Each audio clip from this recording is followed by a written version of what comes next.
Hello, welcome to part 59 of Chernobylite Take 2, because I got stabbed. This world is doomed, Mousy. Dial it down a notch. You'll bring the NAR down on us. Or worse. I can see us all in the devilish clouds, touched by the cold hand from hell. The green swarm is spreading like wildfire, ending everything we know.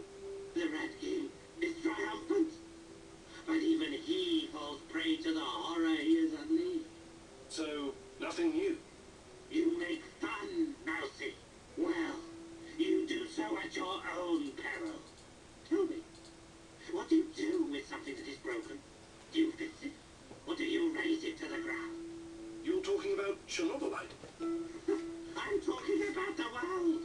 Not sure I follow. Why do you think the Red King chose this world for his path?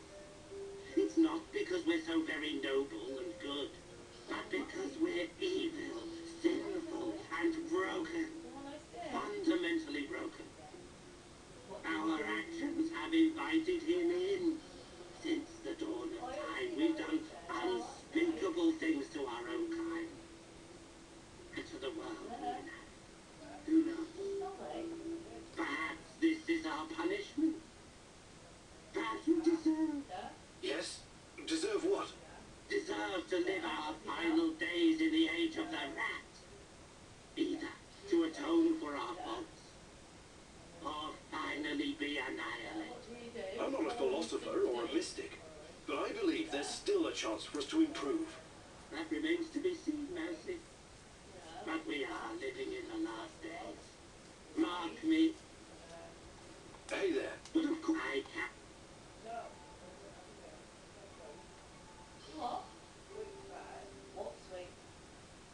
Actually, That's in, I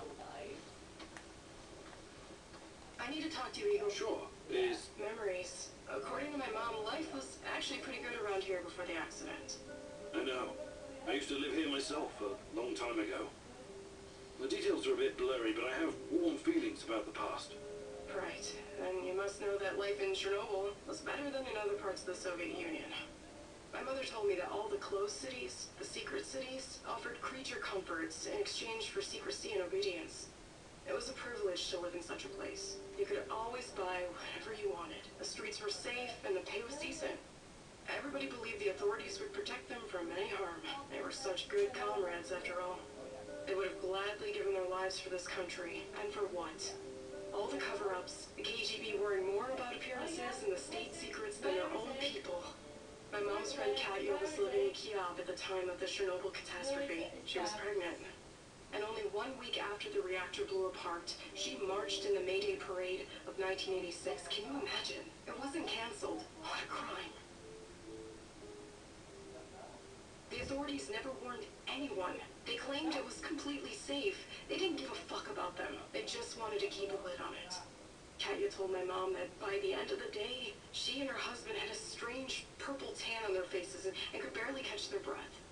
Katya's son was born a couple of months later. He was very sick. I'm so sorry, Olga. You should be. You were part of this mess, even if you don't remember it. My apologies, Igor. I shouldn't. I had no right to. That's okay. These are painful memories. You have a right to be upset. Hi, Olga. yes. Fantastic. I'm ready to learn. Oh, great huntress. No jokes, Holder.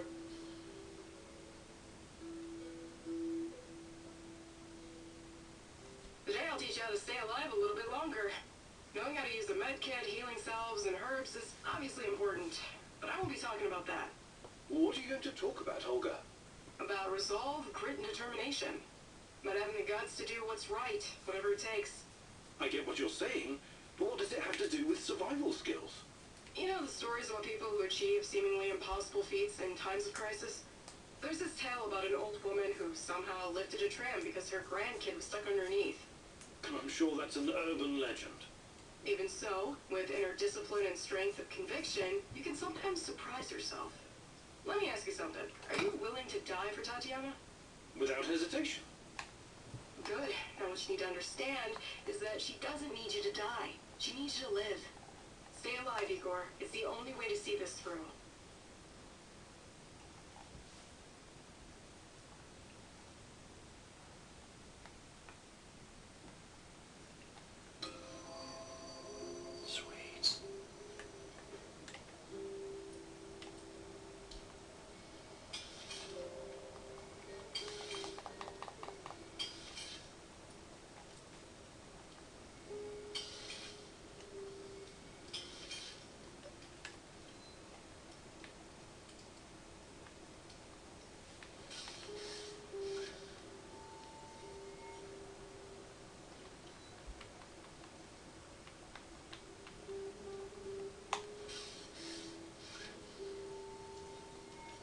And glug some alcohol.